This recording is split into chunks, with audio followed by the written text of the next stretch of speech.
Let's fucking roll. All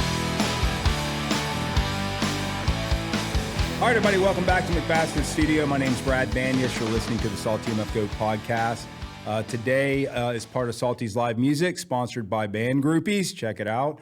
Today, we're excited to talk to a local R&B pop star and phenom, Lánre. So welcome to the show, brother. Yeah, thank you, Brad. Excited to be talking to you guys today. Yeah, well, for the audience, we just got to hear two of his songs before, and it's going to be a real good treat. So, So your love for music, man. Well, tell me about it. I know you're an Atlanta guy. Yeah. So, why? Where I'll start. I mean, honestly, I always tell everybody like my first impression of music was when I was 2 years old and I was listening to, or I was watching The Lion King over and over again.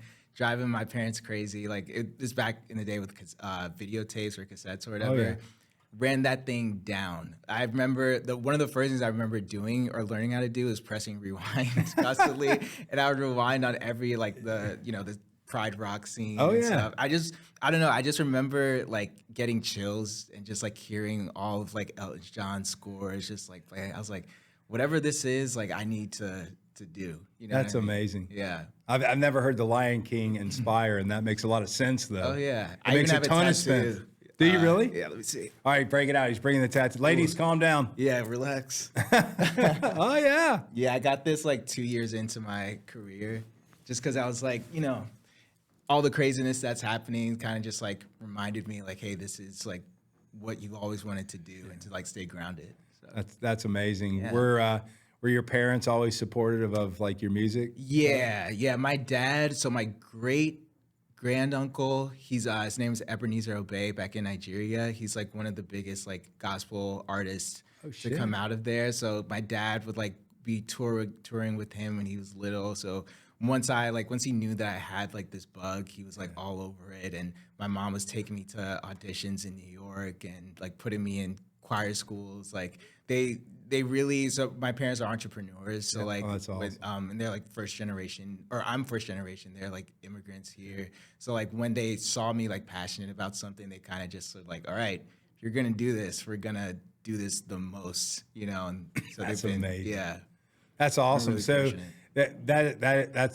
that's awesome because Yeah, I mean we're entrepreneurs here at the studio, and it is really true. I mean, people say it's so kind of cliche. Oh, chase your dreams or chase your passion, but I mean, it really is important to want to do what you want to do, right? Yeah. Well, I'll tell you, I love R&B, and your voice and just your whole demeanor, and sitting there listening to you. And I know our crew was like, we had to say like, hey, dude, snap out of it. We got, it was incredible, man. Thank you, man. Thank you. It's been a long journey, and like I've learned like how to say thank you in the right way, because for me it's just like this is what I do. So like, why am I thanking you? But it's like there's been so many people in my life that have like gotten me here that aren't here with me. So like I get to say thank you on their behalf. That's what great. I mean? I know that's random, but no, and it's fine. That's what I mean. It's like to you, like sometimes things like this is what I do. That's what you said. This is what I do. It's my job. But to people that don't really get to be around musicians or talent, like it's cool. Like sometimes I know people are like, oh, I'm just gonna go out and play. I'm used to this. But I'm like, for someone that's never heard you, I was listening to you last night, on Spotify, and my kids were listening, like, oh man, he's awesome, So oh, that's awesome. For people that are music lovers, it's so like it's really, I always say this, but it's really a gift. It's a gift for us to be able to sit here and like listen to people that have spent so much time and hours. Yep. Months. So years. Months, years, and perfecting that. So the two songs you sang for us, you want to tell the audience just a little bit about them, give them a little bit more background, because I know you introduced it, but so I like more background. So the first song we did was What Happens Next, and that's like my most recent single, released in like November. And basically, I wrote this song just off of a whim. Funny, we were talking about Fetch earlier. I was at Fetch when I came up with the idea of the song. I was just out there with my dog. And it's just like, I'm 31 now, so I'm, reaching that age where I'm like starting to think about kids, marriage, like the whole nine in the midst of like starting a music career. And I was thinking about my nephew, you know, and like seeing my brother be a dad and like my sister-in-law, like my mom being a grandma for the first time. And I was like, this is, you know, I want that, you know. I don't know if you like listening to the lyrics, but I say like, I want it all, right? I have. And I actually wrote the song with my friend Clint James. He's like this folk artist in LA. And we've met each other before. We haven't like really like had a full conversation. Right. We're on Zoom and I'm telling him this. I was like, yeah, I just had this like idea about like what I want, you know, outside of music, but I still want music. And I kid you not, this was a 5-minute conversation. He wrote the entire song based off that. That's and great. I was like, listen, man, like, did I tell you, like, have you been like reading my notes app and stuff like that? Sorry. That's right. So it was, it's a really special song to me because it's like, it's very different than, you know, the other music I'm sure you heard last night where it's very stripped down. The original version was just me and a banjo, believe it or not, because Clint was playing it. And I was like, I've never, and my fans have never gotten to see like this really vulnerable, like, I'm just telling you, like, this is what I want in life. And it just felt like a really good time to release it after like this huge, like, dance EDM track that I released. Yeah. So. Yeah, but then that's the beauty of it, right? I mean, you felt it. It's amazing if people haven't heard it. Thank you. And I mean, it's part of your soul, right? I mean, telling the world what you want to do. Yeah, and it's, you know, and I'll talk about the other song too, but it's kind of like an evolution, even though I wrote it around the same time as I wrote like those other songs, but it somehow like opened my mind to like songwriting because I was like, whoa, I can truly bare my soul and, you know, the world is still spinning. You know, I'm not losing a part of me by being vulnerable. You know what I mean? And the other song that we played was Strangers. It was the lead single off like the EP that I just released this summer called Up All Night. And basically that whole EP was just a collection of songs of things that have given me anxiety or like made me really happy, maybe really horny, maybe really like hungover, everything. I was just like, let me just write everything that happens to me at nighttime. And that was the birth of Up All Night. And Strangers, I've been blessed to have just like really big commercial success. It's been like really just changed my life, honestly, just like having fans and being able to get opportunities and stuff. That song, I wrote it about an ex who came back in town during the pandemic. It's funny, I've never even told this story before, but it was over the pandemic, and we haven't seen each other like maybe since like college. Like I graduated in 2014, and I was just like, man, like how did we become strangers? You know what I mean? Like how do we go through, and during the pandemic of all times, you know what I mean? And it's just, you know, that's kind of like the whole theme of the EP of just me just like word vomiting out. Letting it out, man. Into music. I love it. No, that's hey, you heard it first on McBastards Studio. Strangers, the real meaning. You're out. She's out there somewhere. I don't know how that worked out, but good for you, man. Thank you. So what's it, I mean, talking about that, I mean, what's it like being a musician? And I mean, I don't know if you have a girlfriend now or whatever, but like, what is that like if you are dating? Like I know if you don't want to get into this stuff, that's cool, totally man. Cool. I don't. No, that's totally cool. It's funny because I've never been asked that like directly. It's different, you know? And I think initially people think like, oh, you know, you're just so busy. Like you don't have time to settle down, when it's like, I'm 31. I'm kind of reaching that age where I want to start settling down. And I'm like, no, I do. You know what I mean? Like I want like kids. I want to get married. I want the whole thing, you know? But it's definitely like you have to like play the, like balance it out, you know, because you still have, like I do have a kid. It's my music career that constantly needs attention and constantly need to be on the road or like planning to be on the road. So it's definitely not easy, but I'm a big believer in like what is for you is gonna find you, you know. So I'm not really stressed about it, but at the same time, I'm like, all right, I'm about to be 32 in like a week, so I'm like, clock is ticking.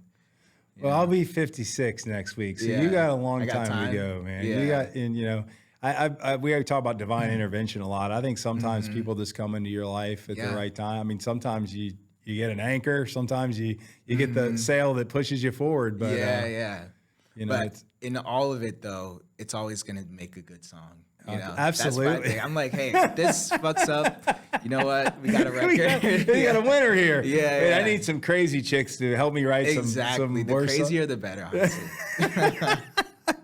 I love it. Right here, Lánre, right here. He's right here Yeah. telling the truth. I mean, that's what this is for, man, just to let people, because, you know, people see when you're singing or they see when you're working.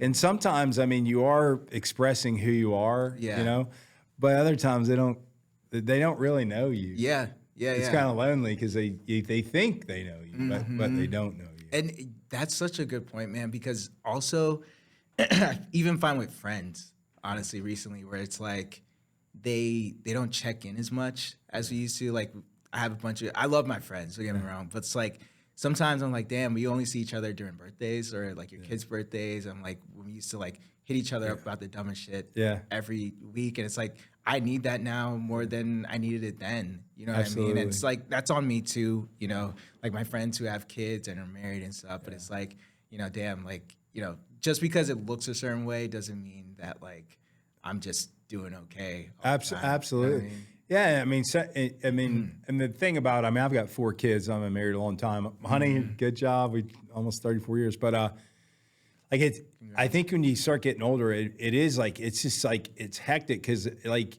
it's like chaos. Like when you first start having little kids and you know, and you're new to marriage and whatever. It literally, I look back, which was a while back, longer than you've been alive now.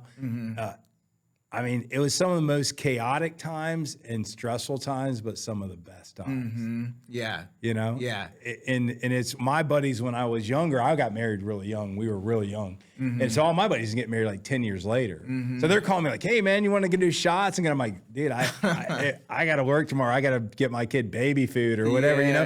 And like they didn't get it. And then what was funny when they started having their kids 10, 12 years later, well, my kids were already getting where I didn't have to worry about as much. And they're like, oh shit, man, I see what you're saying, bro. Like, holy shit, you know? So yeah, I'm kind of like an involved uncle, like with my brother's kid. And so like just seeing them transition like from newlyweds to literally having a kid the year after, I'm like, that is insane. Like all the grace for parents, man, out there. Yeah, oh, hey, you know what? I mean, one of my kids I have a granddaughter, she's about 2, and you know, you know, people get pissed when I say this, but you don't really become a man until you have to take care of another human being, and it's on you. And like to watch his transformation of, you know, wild, free, whatever, to like, oh no, shit, I can't do that, or I gotta.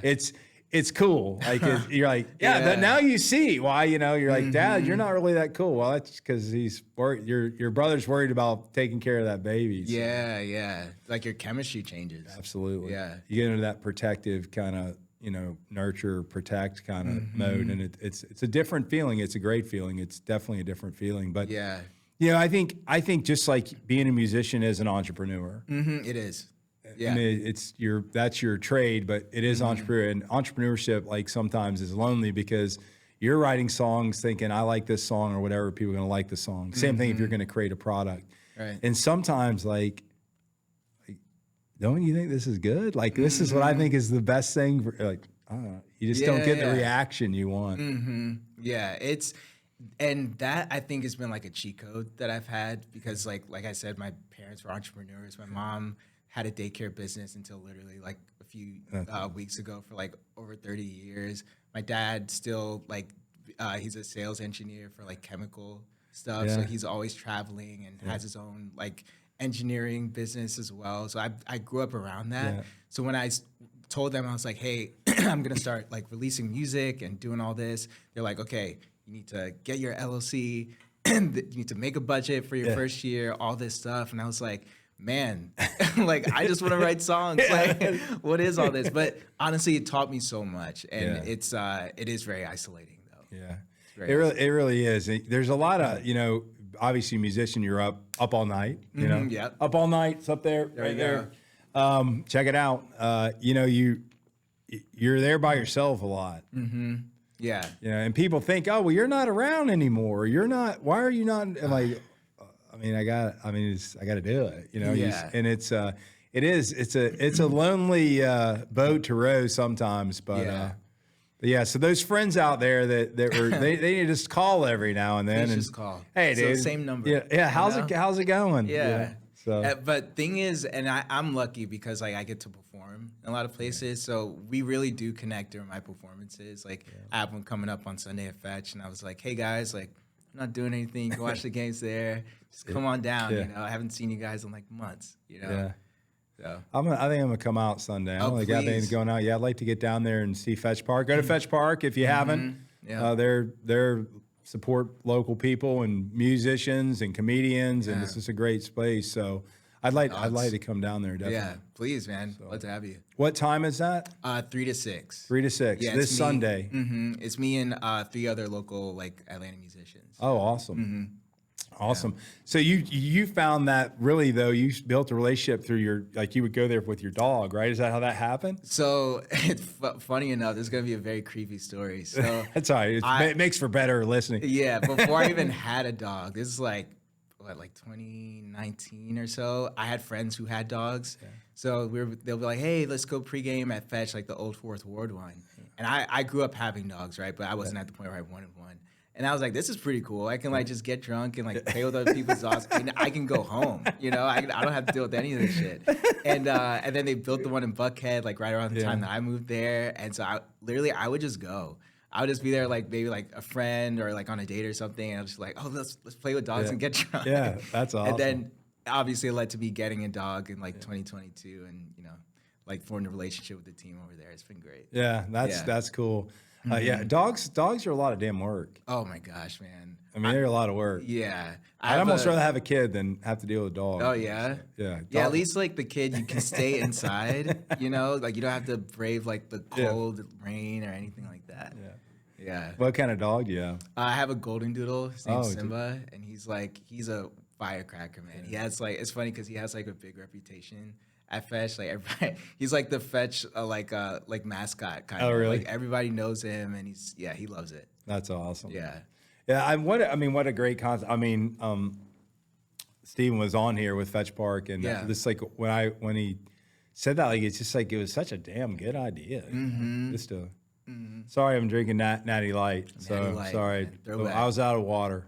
Yeah, but it's kind of like water. Yeah, we ran out of water in the studio. No, it's funny you said that about Fetch, because I remember it's years before I even knew Steven. I was like, this is such a good idea, And we're talking about like entrepreneurship and stuff. Like I get so inspired by people like that, like you, just like you're taking something and running with it. You know what I mean? And that's like the connection that I make with like my brand and my music. Like I'm always just looking for a way to connect, Absolutely. Like if you can't come to a show, let's say somehow you don't have like any like streaming platforms, like if you come to my Instagram, you're gonna find like something to connect with. Yeah. You know what I mean?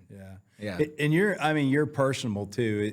It's great. I mean, I kind of say that, you kind of came in and you kind of light up a room, right? Your smile and all that stuff. Yeah. And so you kind of get that feel like, Lánre, I've known this guy, right? Yeah. Well, it did end up, he probably lived like a mile from me. Honestly, I don't live far from here. Most of his life when he grew up, which we just found out, which is really also cool. You don't know people's history and background, but I think it's sometimes people aren't likable, and that's harder on life. I always tell my kids, like my dad always used to say, people probably tired of me of this, but it's better having an army of friends than an army of enemies, right? Yeah. And I think if you kind of got that, you can tell you're a good person even before you open your mouth. So. Yeah, thanks, man. One of the things I learned like very early on is like you can be the most talented person, have the most connections, all that, but if you're not a good hang, you're not gonna last like in this industry. Yeah, you know what I mean? That's true. And it's like I've met all kinds of people on the spectrum of that, like where I'm like, man, like love your music, like great producer, but really sucks at texting back. Yeah. Really doesn't, very cocky or something like that. I'm like, why? We're here making something about the soul, and it's like you're like a soulless MF, like I don't want to. You're a soulless MFer. Yeah, like I don't want to do that. You know what I mean? That's a new shirt. You soulless MF, yeah. TM. Don't be a soulless MFer. Yeah. Be a salty MFer, but don't be soulless. Yeah, it's the opposite.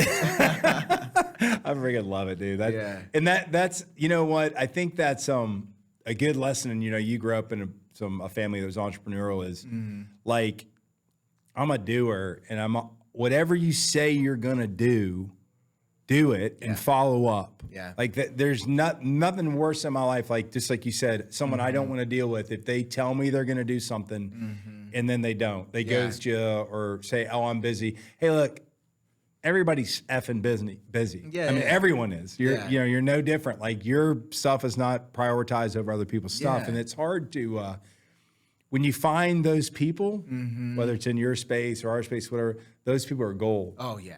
Because you know, like, you don't have to, you tell them to do something or y'all talk about doing it, they're going to do it. And you don't have to worry about it. So. Yeah. Reliable people who are like solid. And then the cherry on top is that they're talented, you know, all those kinds of things. It's like I've constantly, like the guy who produced or co-produced Up All Night for me, his name's Miles. He's from, I think he's from Savannah. Yeah. But he moved out to LA and like I still work with him as if he lived down the street from me. Cause I'm like, dude, like we align on so many things. You're super reliable. We're like on different time zones and he's still like the most solid producer that's awesome. With. Yeah. Well, and that's, you know, the thing that, I mean, the thing that I've learned is a good team around me. Like the guys that produce our podcast, I talk heavily, you know, open about them all the time, Open Art Media. They're amazing. Everything they do is first class. They're worried about, like, what you guys came in the beginning. I don't know if this is going to sound good. Let's do it right. Let's wait. And I mean, to have people that are conscientious about the quality of work they're going to put out or put their name on it is just gold. Yeah. I mean, it's gold, man. Because it helps you be creative. It just frees your mind of all, like, the noise. Like, no, we have people that are going to, like, keep us on track, and now we can just, like, do this without having to worry. Do your thing, man. Yeah. Just do your thing. I have the easy job. I just got to sit here and look good. Yeah. We're doing great. So, I told you I was 98 years old. But, yeah. He's a vampire, ladies and gentlemen. He was born in 1939. Shit. No. The natty light. Yeah, right here, the natty light is the secret. Drink one every day and you'll be fine. But well, what are your what do you want to, what's your aspirations with this? Yeah, I mean, you want to be famous? You just want to, I mean, you just want to make a great living? You're obviously making a living at now. Like what is your ultimate, you know, nirvana for you look like? What's it look like? Man, that question, and that's a great one because it changes all the time for me, or the answer does. But ultimately, is to be one of the greatest entertainers of all time, you know, whatever that means to you. Yeah. Like, I just want to be in the same conversation as Michael Jackson, Beyonce, awesome. Which is super ambitious, right? I love it. Yeah. But it's like, those are the people that I grew up watching, you know? So it's like, I studied them. I still study them, like Justin Timberlake. Usher is like a big one for me too. And it's like, you know, finding what that means for me, you know what I mean? Because these people are from like the 2000s and 1980s and things like that. But they're all like me. They're pretty old. Yeah. They're actually younger than me. But there's some things that still apply. You know what I mean? So it's like things that like, what does that look like now? You know, with streaming and, you know, the way the world has changed, TikTok and stuff. And that's why I'm like, it changes all the time. But the end goal is still to be, you know, that. So. Well, I mean, I think you have the talent. There's no doubt about it. And I mean, what's probably more important is the personality and the interactions, you know. A lot of people get famous and they become assholes. So I just don't see you doing that. Yeah, thank you. I mean, it took a lot of learning, man. I was talking to someone about this recently where I was like, I feel like it's happening now versus when I wanted it to happen when I was like 14, like writing demos in my mom's room or whatever. And I was like, I was an asshole back then. I wouldn't have been able to handle some of the things that come up every day.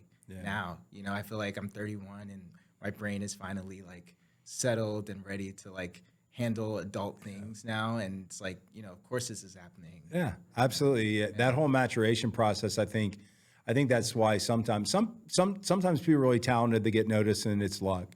Most of the people that are really talented and stay a long time, it is talent.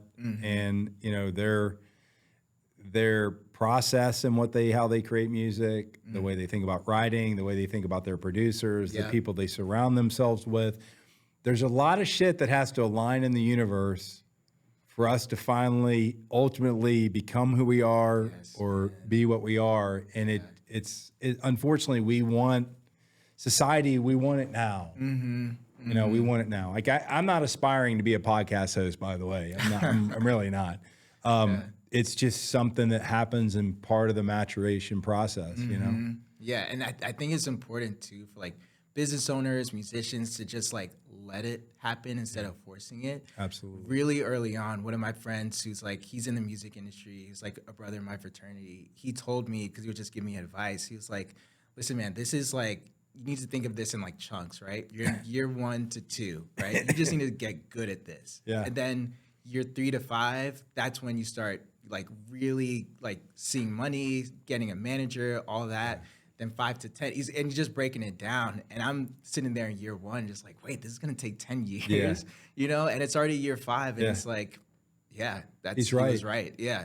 It's why it's like strategic thinking, long-term thinking versus, you know, right now. And that's hard. I always admire like the Japanese businessmen, like they were looking 100 years out, or, you know, like for Toyota, and then not that I carry their way, I don't drive a Toyota, but this, like, I took Japanese in college. So like we studied that for business, and like the strategy of what they were trying to do, like, you're like, shit, man, you're not even gonna be here. Yeah, yeah. Like you're thinking that far out for something that like you're not gonna be here. But it's that quality. It's that trying to get that quality of work, that quality of output. So, anyways, I don't know why the fuck I went off on that, but yeah, no, that's cool. Did. It's like it's a long game. Yeah, you know. Yeah. Well, I mean, if you really love music, I would think like, you know, I picture you at, you know, 85 or whatever. You're just sitting there singing by the campfire, right? Yeah. I mean, you know, wow, this guy was a famous musician. He's still doing it. That's part of who his soul is. I don't know. Yeah, I think it all comes down to the core. You know, I was saying this the other day too. I was like, if someone were to tell me, hey, Lánre, move to Honolulu, we have this like residency in this random like hut, you know, and you can just sing. And you'll be paid like what, $100,000 plus a year. Bye. Like you would never see me again. I would do that in a heartbeat. You know. So are you ultimately kind of like introverted kind of?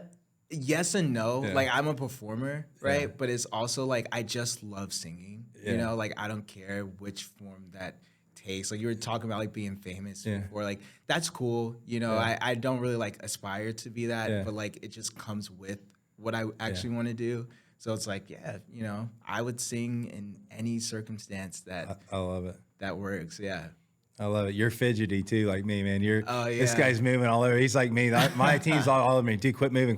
I love it. This guy's guy after my own heart. He's moving around. I had to ask about the chairs. I was like, I'm definitely moving in the chair. Kick it back.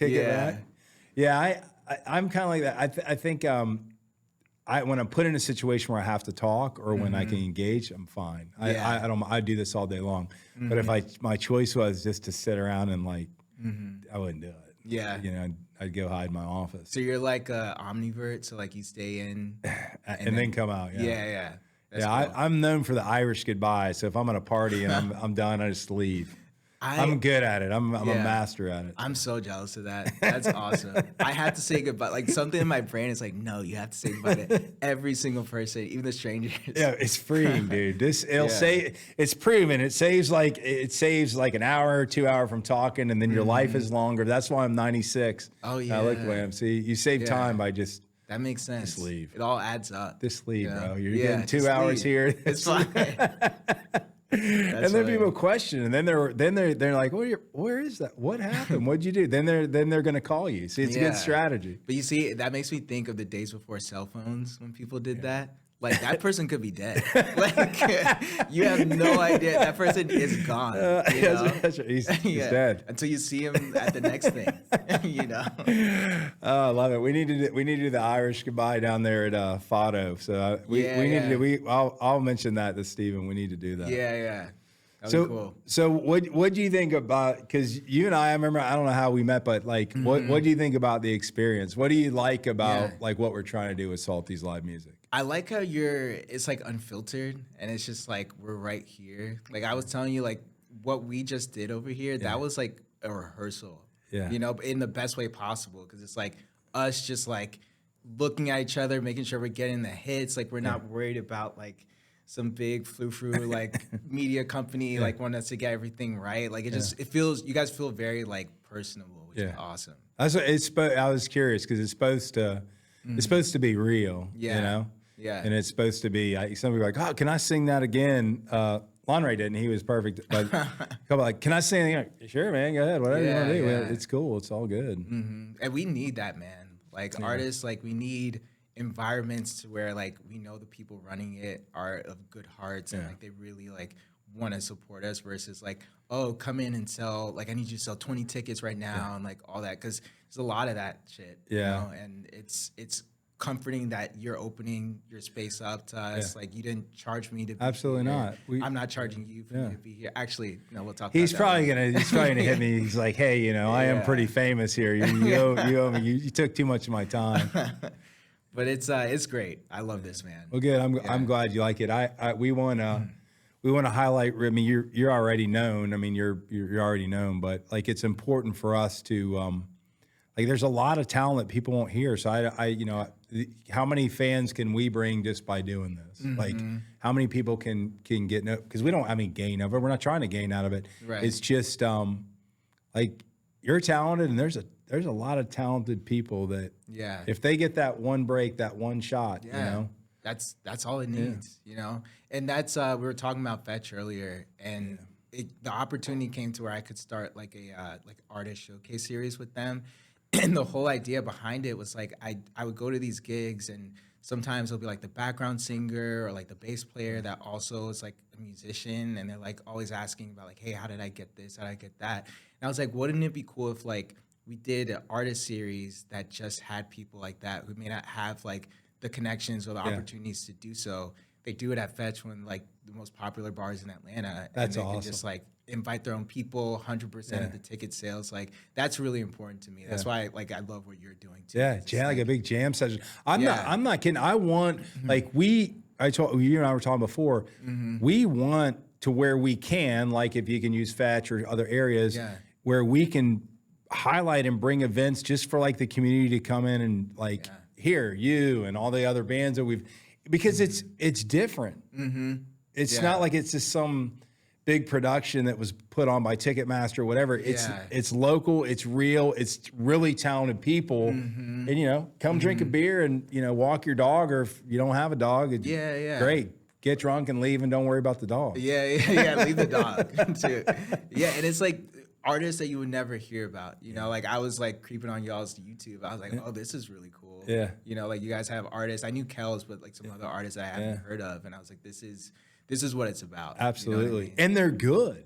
Exactly. That's what's even crazy. I mean, they're freaking good. Like, and what we found, like with Jet Black Roses and a lot of other people, I'll call it to those guys, is these guys have been writing music and Nashville and whatever. Like, so they've been around music a long time and playing music, and then decided, hey, we're going to do our own thing, write our own thing. So when they step in, it's not like they're just trying this. They've been writing songs for big musicians. So that was like, it was amazing. It's just amazing to me every time I have someone in and we hear them sing. I'm like, dude, how come you're like the view don't know about you everywhere? You know? It's strange, but I guess there's so much talent. I think the music industry personally is why we are doing this. I want to give the big music people kind of a FU. To be honest with you, I mean, we're about independent musicians. We want to be able to highlight independent musicians, and I think there's a barrier to some of this is my personal opinion. That there's a barrier for some of these people to break through and become like global or national artists because they want to keep the artists that are already making them money, and they don't want to dilute the music scene. So that's my take on it. If you don't like it, I don't care. This is a nail. This is a hammer. You just hit it. It is so true. Like and the more I learn about it, the more true that becomes.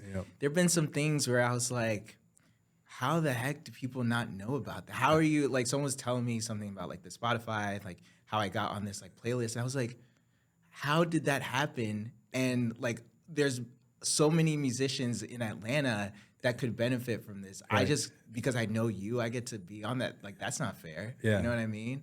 And it's just like, that's when people talk about numbers and things like that, it's money and it's like opportunity. you know, and it's like luck. So it's like there's so many like great people that like are talented and hardworking that deserve that. And it's you know, the music industry is so like gatekeepy. Yeah, you know they don't well, it dilutes. Yeah. Yeah. If you have 100 Taylor Swifts or whatever, they don't make as much money as one Taylor Swift or whatever, right? And they back Post Malone's real big right now. Everyone, and I don't knock those guys. Congratulations. But the reality of it is, there's probably a ton of Post Malones out there in the world that maybe just as good, maybe not, you know? Right. And they just don't get that chance to break through because it dilutes the ability to make that money and make it global. Which it sucks. But then, and some music industry guys saying this bearded guy that's 98 years old doesn't know what the hell he's talking about. I don't really care what you think anyways, but whatever. We're going to do it anyways. Yeah. Bandgroupies.com. So. And if I get blacklisted for saying this. It's not his fault. Yeah. I'm holding him accountable. He had to say what Yeah. I'll get paid after. Sorry, I'm putting it as in. Chuck Shimmy, you lost. Zen won. We won. So you don't know what I'm talking about there. No, you had a little bet? No. Chuck Schumer was trying to ban Zen, so we give him a knock every time. But he's gone. He's out. Sorry, he's looking for a new job. Good luck, Chuck. But so anyways, I probably shouldn't go into all my stuff with you because he's a good guy. No, you're good, man. Spill the tea. Well, man, I'm so grateful that you came on and that we hooked up. And we're here. Once you're in the McBastards Studio, your family. Yeah. And we're likewise. Anytime you need me here, man. I'd love you. Hey, I would just say tell other artists if you had a good experience and they liked it and they're really trying to, you know, just it's not really exposure. It's just, hey, you want to have a good time. I hope people leave here and say, that was a good time. Yeah, man. Right? This is a great way to spend my Friday. Yeah. Or no, Thursday. See? You're getting it felt like a Friday. You're getting like me, man. Yeah. Yesterday I called our team. I go, I'll see you at 1. Lánre will be here at 1. He's like, dude, today's Wednesday. So that's till tomorrow. You're like me. Oh God, am I getting senile? No, I'm not. What do you say? I'm senile. What do you think? Because I'm 98, I can't. Yeah, you're 98 years old. It's because you're twitchity. You're twitchity like I am. So, well, what do you want to tell the audience on like what you got going on, where to find you? You know, the best place to listen to you and whatever you tell them. This is your show, man. All right, so you guys can find me everywhere at LANRE on TikTok and Instagram, Lánre.official. And kind of what I got going on now, man, it's like kind of just like still in the glow of my EP that released this summer. What Happens Next I just released. I'm just like making music and like making new experiences, like real life experiences, you know? I'll be in LA for a good bit of the early part of next year doing shows, but still doing shows in Atlanta. Just rocking and rolling, man. You like traveling? Yeah, I love traveling for like leisure. Traveling for like music is like a whole different beast. Right. It's like you really. I was just telling this to someone. I was like, man, I've been on tour this year, but I feel like I haven't really experienced the places where I was on tour at. Like, cause it's just like you get there, get to the hotel, rehearse with the band, go to sleep, show, go home. You know. Yeah, it's like, work. It's work. Yeah, it's work. It's work. It's fun. That's awesome. Yeah. Well, I'm proud of you. You're a good guy, and Atlanta's got some of the best musicians. We're highlighting them right here for sure, and we're grateful to have you on. So check out Lánre. He's giving you where he's at. Listen to him on Spotify. And is that usually where most people go? Yeah. I hate saying that because that like is the only thing people say now. Spotify, Apple Music, the whole nine.